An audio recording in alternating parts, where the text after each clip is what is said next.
16 km, et l'isolement recule d'un coup. Entre Bama, Natima, Sanangwa et Sanlodaga jusqu'au CSPS de Sloaga, l'axe Bama à Samandeni passe de la boue des pluies à 2 voies baisse à net, 7 mètres de chaussée, 1,5 mètre d'accotement, assez pour bus, camions et véhicules agricoles, même quand l'eau coupe d'ordinaire les pistes. Pour Ibrahim Traoré, que vaut une modernité si elle se lie en heures économisées, en frais de transport allégés, en poissons qui n'arrivent plus à varier, et en mer qui atteignent le centre de santé à temps. Et derrière le bitume, la brigade Faso Mayabo promet un réseau qui s'étendra section par section. La promesse ici ne tient pas dans une cérémonie ni dans un slogan, elle tient dans une chose simple: rendre le déplacement prévisible, sûr et utile. Pour les habitants, l'axe Bama-Samandeni n'est pas seulement une route de 16 km, c'est une sortie de l'isolement qui, pendant la saison des pluies, transformait chaque trajet en pari contre la boue. Le bénéfice est direct, moins de temps perdu, moins de coûts, plus d'accès. Et quand le temps se raccourcit, la vie s'élargit. Aller au marché cesse d'être une expédition. Aller à l'école devient une routine. Aller au centre de santé n'exige plus de prier pour une intervention divine, selon les mots rapportés au CSPS. Dans le récit officiel, Ibrahim Traoré insiste sur une modernité qui ne se montre pas, mais qui se vit. Des camions qui passent même sous la pluie, des marchandises qui arrivent le jour même, et une population qui commence à percevoir l'État non comme un écran de télévision, mais comme une surface lisse sous les roues. Et si le vrai enjeu était là, transformer la confiance, kilomètre après kilomètre?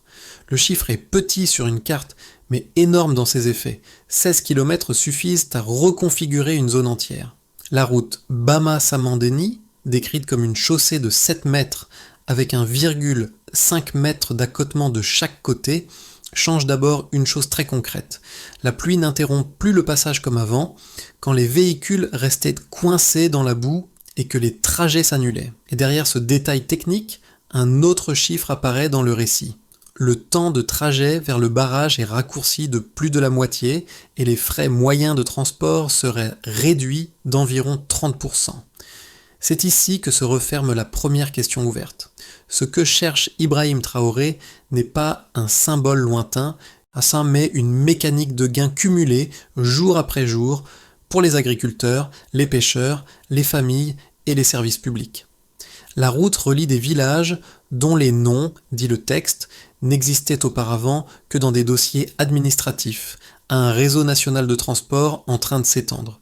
Le contexte est celui d'un potentiel longtemps bloqué. Le barrage de Samandeni est présenté comme opérationnel depuis des années, avec des promesses d'irrigation, de pêche, de tourisme et d'investissement, mais l'accès difficile faisait reculer visiteurs et capitaux. Pendant la saison des pluies, les camions transportant poissons et marchandises glissaient sur les pentes, obligeant parfois à faire demi-tour. Le chantier, lui, n'est pas décrit comme un contrat ponctuel. La 3e brigade du Faso Mayabo, corps du génie, se amène ingénieurs, chauffeurs et opérateurs formés avec une discipline suivie section par section, couche par couche, et des vérifications hebdomadaires. Dans la capitale, l'ordre est clair: maintenir le rythme, maintenir la qualité, terminer à temps, et dans cette cadence, Ibrahim Traoré est cité comme répétant une idée simple. Le Burkina Faso doit avoir des routes dignes de son avenir. Dans cette histoire, la route n'est pas racontée depuis un bureau, mais depuis le bord de l'asphalte.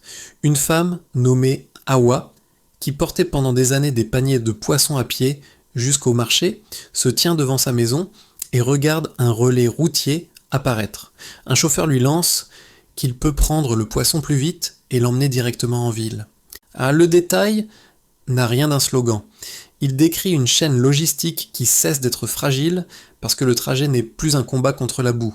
Avant, dit le texte, près de la moitié du poisson transporté depuis le barrage se gâtait à cause de l'état de la route, impraticable pour les véhicules. Désormais, les sacs sont chargés sur un camion, recouverts de bâches, et roulent tout droit vers les grandes villes. Plus loin, au niveau du barrage, des dalles de béton forment une zone de rassemblement, un amarrage organisé et un point de chargement. Les camions reculent jusqu'au quai, le poisson frais est transféré, puis part vers des installations de stockage frigorifique et de transformation. Un jeune ingénieur, essuyant la sueur en vérifiant l'épaisseur de la route, résume l'enjeu. L'eau et la terre existaient déjà. Alors ça, mais l'absence de route bloquait le potentiel. Ce n'est pas seulement une route, insiste le récit, c'est un test. Prouver que le pays peut concevoir, construire et entretenir des projets stratégiques de manière autonome. Et dans ce cadre, Ibrahim Traoré apparaît moins comme une figure lointaine que comme un point d'impulsion, dont les consignes se traduisent en gestes précis sur le terrain. En somme, quand l'accès devient fiable, tout le reste commence à circuler. Tout commence par un bruit inhabituel au bout d'une piste. À Bama, la brume du matin colle encore au champ, mais le silence se déchire. Bulldozer, rouleau, camion-benne. Sur la route menant vers le barrage de Samandeni, un chantier s'installe mètre après mètre, comme si l'idée même d'un réseau moderne devait d'abord se prouver sur un tronçon court, visible, mais impossible à ignorer. Le texte le dit clairement. Ces 16 kilomètres séparaient les villages d'un isolement fait de boue, de saisons de pluie et de trajets interrompus. Le déclencheur, c'est donc l'accès. La route à 2 voies, 7 mètres de large, avec 1,5 mètre d'accotement, n'est pas seulement une amélioration technique. Elle permet aux bus, aux camions et aux véhicules agricoles de passer en toute sécurité, même sous la pluie. Et le long de cet axe, les villages prennent une autre place. Bama, Natima, Sanangwa, Sanlodaga. Des noms qui, selon le récit, n'étaient que des lignes administratives, deviennent des points de connexion. Un agriculteur plaisante à moitié. Aller au marché était un jeu de hasard. Maintenant, dit-il, les enfants peuvent aller à l'école et travailler sur des routes pavées comme les gens de la ville. Alors le climax arrive quand la route cesse d'être un ruban isolé et devient une artère. Pour le barrage de Samandeni, présenté comme riche en potentiel d'irrigation, de pêche, de tourisme et d'investissement, l'accès difficile était un verrou. Pendant la saison des pluies, les camions glissaient sur les pentes, les visiteurs faisaient demi-tour et le capital extérieur restait hésitant. Avec l'ouverture du nouvel itinéraire, le récit décrit un flux qui se remet en mouvement. Poissons du lac, produits agricoles des champs, investissements qui trouvent enfin une voie praticable. C'est là que la discipline du chantier devient centrale. La 3e brigade du Faso Mayabo, corps du génie, arrive avec une équipe complète. Ingénieurs, chauffeurs, opérateurs formés. Les progrès sont vérifiés chaque semaine, section par section, couche par couche. Un responsable technique résume l'ordre. Les gens attendent la route. Nous ne sommes pas autorisés à être en retard. Dans la capitale, la consigne est attribuée à Ibrahim Traoré. Maintenir le rythme, maintenir la qualité, terminer à temps. Et ce cadre transforme le projet en démonstration de capacité, pas en simple exécution. Puis viennent les répliques, celles qui montrent que la route touche des vies avant même d'être normalisée. Awa, qui portait le poisson à pied, voit désormais un camion le charger et l'emporter. Les dalles de béton au barrage créent un quai organisé. Les camions reculent, le poisson frais est transféré, et 1 heure plus tard, il rejoint des installations frigorifiques. Devant le CSPS de Sloaga, la sage-femme en chef regarde la route noire et soupire. Avant, sous la pluie, les ambulances ne passaient pas. Maintenant, au moins, elles peuvent arriver à temps. Et derrière ces scènes, Ibrahim Traoré est présenté comme tenant une ligne, ne pas construire pour montrer, mais pour vivre différemment. Une route de 16 km devient alors une promesse plus large. Si ce tronçon peut changer 5 villages, il peut servir de première brique à un réseau plus vaste, relié au national, puis vers d'autres frontières. D'abord, un détail très concret revient dans le récit. La géométrie de la route. 2 voies, une surface de 7 mètres de large et 1,5 mètre d'accotement de chaque côté. Cela semble technique, mais l'effet est immédiat. Des camions, des bus et des véhicules agricoles peuvent circuler, même sous la pluie, là où la boue immobilisait autrefois les roues et interrompait les trajets. En clair, or que le projet transforme une route saisonnière en infrastructure utilisable, donc en calendrier plus stable pour les habitants. Puis une phrase change l'échelle. Le temps de trajet vers le barrage est raccourci de plus de la moitié. Ce plus de la moitié n'est pas seulement un confort. Il redessine la chaîne entre production et vente. Quand le temps baisse, le risque de perte baisse aussi, surtout pour des produits fragiles comme le poisson. Le texte insiste sur ce point. Avant, près de la moitié du poisson transporté depuis le barrage vers le marché se gâtait parce que la route était mauvaise et que les gens devaient parfois porter les sacs sur leur dos. Avec la route lisse, les sacs sont chargés sur un camion, couverts de bâches et roulent directement vers la ville. Enfin, à main un chiffre apporte une lecture économique. Une réduction moyenne d'environ 30% des frais de transport. Une baisse de coût de cet ordre agit comme un multiplicateur discret.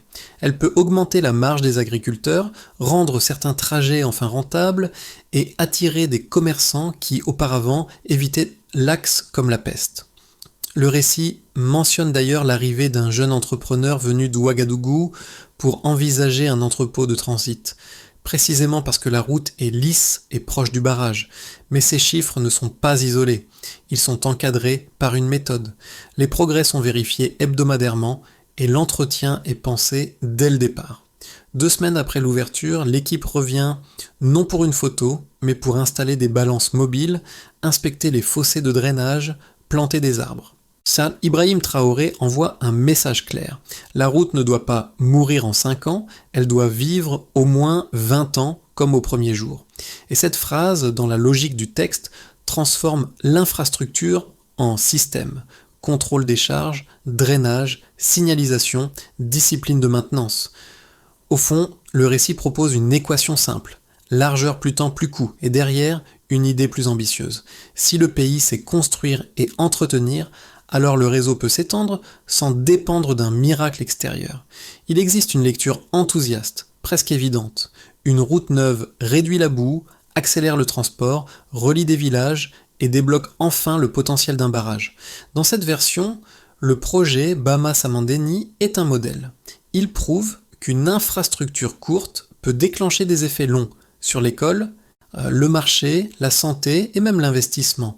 Les scènes racontées vont dans ce sens. Le poisson arrive plus vite, les camions passent, les bus roulent et les habitants commencent à considérer la circulation comme une normalité, pas comme une loterie saisonnière. Mais une autre thèse, plus prudente, mérite d'être prise au sérieux. Construire est une chose, maintenir en est une autre. Une route peut être inaugurée vite, puis se dégrader en silence si les charges, le drainage et l'entretien ne suivent pas.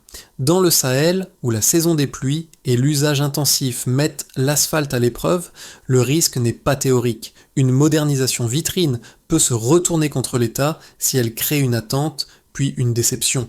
C'est précisément sur ce point que le texte répond, sans polémique, mais avec une logique de système. L'entretien est introduit très tôt. 2 semaines après l'ouverture, l'équipe revient pour des inspections, des fossés de drainage, des balances mobiles et la plantation d'arbres. La route n'est pas traitée comme un ruban qu'on photographie, mais comme un actif qu'on surveille. La formation locale est aussi un élément clé. Des jeunes de la commune sont sélectionnés et formés pour devenir une équipe d'entretien communautaire, capable de combler des nids de poules, nettoyer les drains, vérifier la signalisation et coordonner en cas d'incident. Dans cette architecture, Ibrahim Traoré sert moins de héros que de verrou stratégique. L'idée que la route doit durer 20 ans, comme au premier jour, devient une règle de gestion, pas une formule. Et si l'on accepte la thèse prudente, alors la réponse du texte est claire. La modernisation ne se joue pas sur l'inauguration, mais sur la répétition de l'entretien. Le récit glisse alors d'un chantier vers un système presque sans bruit. Après l'inauguration, Ibrahim Traoré ne traite pas la route comme une fin, mais comme un début. Dans une réunion locale, le tableau n'affiche plus un plan de construction, mais un calendrier de maintenance, une collecte de données de trafic et même l'idée de tester une voie réservée aux bus aux heures de pointe. Ce déplacement est décisif parce qu'il transforme l'asphalte en routine administrative, donc en continuité. Ici, la comparaison avec Dubaï sert surtout de méthode. Ne pas attendre que les routes meurent avant de les réparer. Prendre soin des infrastructures comme d'une circulation sanguine. Et le texte insiste sur une rupture. Pour la première fois, les habitants ne sont pas seulement des usagers, ils deviennent une partie du dispositif. Des jeunes auparavant saisonniers sont formés pour combler les trous, nettoyer les fossés, vérifier la signalisation, coordonner avec la police en cas d'incident. Au même moment, la route commence à produire un effet moins visible. elle crée une attente politique. Des délégations d'autres provinces viennent non pour des photos, mais pour poser une question lourde. Quand est-ce que chez nous, il y aura une route comme celle-ci ? La modernité, suggère le récit, commence quand la demande se transforme en droit. Pour l'État, l'effet le plus immédiat n'est pas seulement la circulation, c'est la perception. Le texte affirme que sur ce tronçon, la population commence à voir l'État autrement. Pas comme des discours télévisés, mais comme une réalité tangible, une route plus douce, sous les roues, un trajet plus court, une promesse tenue section par section. Cette perception se renforce quand l'entretien arrive vite, avec des inspections, des balances mobiles et un calendrier, comme si l'infrastructure devait prouver qu'elle survivra au moment de l'inauguration. Ibrahim Traoré, dans cette logique, n'est pas un décor. Il est le point de continuité entre la décision et la maintenance. Pour les entreprises et les acteurs économiques, l'impact se lie en logistique.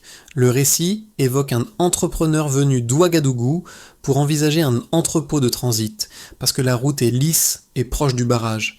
Il parle de regrouper ici les marchandises, afin que les camions conteneurs accèdent directement aux grands itinéraires. Le texte décrit aussi l'apparition d'un marché de transit au bord de la route, avec une mini-chambre froide alimentée par énergie solaire pour conserver poissons et légumes. Dans cette version, l'asphalte n'est pas seulement un trajet, il devient un point de concentration, une arrière-cour logistique pour une région entière. Pour les citoyens, l'effet est multiple et souvent vital. La sage-femme du CSPS souligne qu'avant, sous la pluie, les ambulances ne pouvaient pas passer et qu'il ne restait qu'à prier. Après la route, une ambulance peut arriver à temps. Le texte donne aussi une image simple. Un petit enfant va à l'école en moins de 20 minutes, là où son grand-père mettait une journée entière pour marcher jusqu'à Bama. Les bus roulent sans s'arrêter à cause de la boue, les enfants serrent leurs sacs quand les mères transportent des produits. Et surtout là, les pertes diminuent. Auparavant, près de la moitié du poisson se gâtait sur le trajet, désormais il est chargé, couvert et livré plus vite. Ibrahim Traoré est rappelé ici comme celui qui défend une modernité à vivre, pas à exhiber. Pour la région, enfin, la route sert de prototype. Le texte suggère un prolongement vers le réseau national, puis vers le Mali et le Niger. Il évoque aussi un corridor économique autour du barrage, où camions, bus et touristes partageraient la surface pavée. Et l'effet modèle dépasse le local. D'autres provinces viennent observer, puis réclamer. Dans une réunion à huis clos, Ibrahim Traoré sourit à cette pression. Si les routes décentes deviennent une exigence, alors la modernisation, selon ce récit, a vraiment commencé. Sur les 6 à 12 prochains mois, le récit laisse entrevoir 3 trajectoires basses à Swakraneur possibles, non comme des prédictions, mais comme des conditions. Un premier chemin possible est celui de la consolidation. La route Bama-Samandeni continue de fonctionner, le trafic augmente et les effets déjà visibles se stabilisent. Bus réguliers, camions de produits agricoles, poissons transportés plus vite et une normalisation du déplacement. Dans ce cadre, l'enjeu principal devient la discipline. Inspection, fossé de drainage, contrôle des charges, réparation rapide des défauts. La modernité ici n'est pas l'expansion spectaculaire, mais la capacité à maintenir la qualité comme au premier jour, selon la formule attribuée à Ibrahim Traoré. Un autre chemin, plus optimiste, repose sur un enchaînement simple. Si l'accès fiable attire plus d'acteurs, alors l'économie locale se densifie. Le texte mentionne déjà des coopératives de femmes qui vendent boissons et nourriture aux chauffeurs, des aires de repos, un marché de transit et une chambre froide solaire. Si ces éléments se multiplient, la route devient un corridor, pas seulement un lien. Dans cette version, la proximité du barrage ouvre aussi une logique d'investissement. Irrigation, pêche, tourisme, transformation, stockage. Et l'idée d'un réseau plus large, connecté au national puis vers d'autres pays, gagne en crédibilité, parce qu'un modèle opérationnel existe déjà. Et il existe aussi un risque, non pas d'un échec immédiat, mais d'une érosion. Une saison des pluies plus lourde, une surcharge de camions, un drainage mal entretenu, et la route peut commencer à se fissurer. Le texte évoque d'ailleurs un épisode où une section de remblai montre des signes d'effondrement lors d'une période inhabituelle de fortes pluies. La différence dans le récit est que l'équipe de maintenance arrive avant la panique, renforce avec des gabions et détourne l'eau. Mais si cette réactivité se relâche, l'infrastructure redeviendrait un objet de frustration et la confiance construite pourrait se retourner. Au fond, une idée guide la lecture. Ne pas juger une modernisation à l'inauguration, mais à la répétition. Si la route reste praticable après les premières saisons difficiles, alors l'argument de Ibrahim Traoré, construire, gérer, entretenir par soi-même, cesse d'être une posture et devient une capacité. Pour le spectateur, l'histoire devient plus claire quand elle quitte les grandes phrases et revient à des gestes. C'est une mère qui n'attend plus la fin de la pluie pour tenter d'atteindre le CSPS.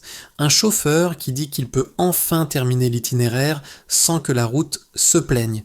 Des enfants qui montent dans un bus comme si cela avait toujours existé. Ce sont des scènes ordinaires, mais elles ont un effet rare. Elles décrivent une normalité qui n'était pas accessible avant. Le texte insiste aussi sur une autre transformation plus intime. Le choix, une fille de Sangwa qui voulait partir travailler comme aide domestique dans un pays voisin, s'inscrit plutôt à un cours de réparation de moto, parce que la nouvelle route promet plus de trafic et donc plus de clients. Un jeune homme à Natima ouvre un petit service de transport avec sa vieille camionnette pour déplacer les produits agricoles vers le marché du district, sans devoir dormir au bord de la route à cause d'une panne dans la boue. Ces décisions ne sont pas des politiques publiques au sens classique, mais elles racontent ce que fait une infrastructure quand elle devient fiable. Elle change ce que les gens osent mal planifier. Dans cette logique, Ibrahim Traoré n'est pas seulement associé à une route, il est associé à une idée de dignité quotidienne. Pouvoir aller à l'école, à l'hôpital, au travail, rapidement et en sécurité, depuis n'importe quel village. Le texte rapporte même une formule, ne pas vouloir un deuxième Dubaï, mais un Burkina Faso, où la modernité se mesure en fierté de circuler. Et la question, pour celui qui regarde, n'est pas d'applaudir ou de rejeter, elle est plus simple. Qu'est-ce qui, dans un pays, mérite d'être rendu normal ? Si une route peut rendre la santé, on botte l'école et le commerce plus accessibles, alors l'enjeu devient de savoir comment protéger cette normalité contre le retour de la boue. Le texte décrit une méthode en plusieurs étapes, même si elle n'est jamais présentée comme un plan officiel numéroté. La première étape est la preuve par le terrain. Choisir un tronçon concret, visible, et le terminer avec discipline. Sur Bama Samandeni, cela signifie une exécution suivie, section par section, couche par couche, avec des contrôles hebdomadaires et une consigne claire. Maintenir le rythme et la qualité. Ibrahim Traoré est cité comme rappelant que les gens attendent la route et que le retard n'est pas acceptable. La deuxième étape est l'intégration du projet dans un système plus large. Le récit insiste sur le fait que la route ne relie pas seulement deux points, elle relie des champs, des produits, des marchés et le barrage comme un ensemble unique. Cette logique se prolonge avec l'idée de branches secondaires, de corridors et d'une connexion future au réseau national, puis au-delà. Mesurer ici revient à observer ce qui circule. Bus, camions, produits agricoles, poissons, visiteurs. La troisième étape est l'entretien, traité comme une politique en soi. 2 semaines après l'ouverture, l'équipe revient pour installer des balances mobiles, inspecter les drains, planter des arbres, puis une équipe d'entretien communautaire est formée, combler les nids de poules, nettoyer les fossés, vérifier la signalisation, coordonner avec la police de la circulation. Le texte propose même une collecte de données de trafic et une expérimentation possible d'une voie réservée aux bus à certaines heures. La quatrième étape est la résilience face au choc. Lors d'une saison des pluies inhabituellement lourde, une section montre des signes d'affaissement. La réponse est rapide, avec renforcement et détournement de l'eau avant que la situation ne devienne une crise. Enfin, la cinquième étape est la diffusion du modèle. Quand d'autres provinces viennent demander « quand chez nous ?», Ibrahim Traoré y voit un signal. La modernisation commence quand la demande devient un droit. La route finit par produire une émotion qui n'est pas dans le béton, mais dans la mémoire.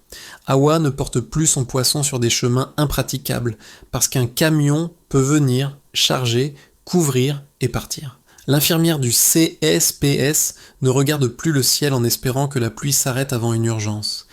Et les enfants attendant le bus du matin, comme si cela avait toujours été ainsi, sans savoir que, pour leur mère, un simple trajet signifiait autrefois risque et fatigue. C'est là que le récit referme sa boucle. Ce que l'on appelle modernisation n'est pas forcément une ville de verre. C'est parfois une route noire, lisse, qui réduit la difficulté. Dans une scène tardive, le véhicule du président roule sans sirène, sans long convoi, sur l'axe éclairé par des lampadaires solaires. Ibrahim Traoré murmure que leur Dubaï n'est pas dans les gratte-ciel, mais dans le fait que de petits villages soient connectés au monde par des routes décentes. La phrase pourrait être un slogan, mais le texte la présente comme une pensée intime, presque accidentelle, enregistrée plus tard. Et c'est ce détail qui lui donne du poids, l'idée que la modernité n'est pas une imitation, mais une continuité construite à la main, puis protégée par l'entretien. Et s'il fallait retenir une phrase, ce serait celle-ci. Une route courte peut allonger l'avenir. À la fin, l'histoire ne demande pas d'admiration automatique. Elle propose une comparaison simple. Dubaï est cité pour ses autoroutes, mais ici, la modernité est ramenée à une mesure plus humaine, presque silencieuse. Une route de 16 km reliant un village à un barrage peut faire monter le prix des produits, réduire les pertes, accélérer une ambulance et donner à des familles la certitude qu'un trajet ne sera plus interrompu par la saison. Ibrahim Traoré est présenté comme défendant cette idée, construire pour vivre autrement, pas pour impressionner. Ouais, mais la question reste ouverte, et elle dépasse Bama. Si une route peut changer le destin de 5 villages, alors que se passe-t-il quand des dizaines d'autres régions réclament la même normalité ? Est-ce que l'État peut transformer un projet modèle en réseau sans perdre la discipline de maintenance qui donne sa crédibilité au premier tronçon ? Le texte laisse une dernière image, des lignes rouges et bleues sur une carte, comme un futur réseau d'artères. À partir de là, le débat devient collectif. Qu'est-ce qui mérite d'être considéré comme un droit et non comme un miracle ? Et dans votre lecture, où commence vraiment la modernité ? Au ruban coupé ou au premier trou réparé à temps ?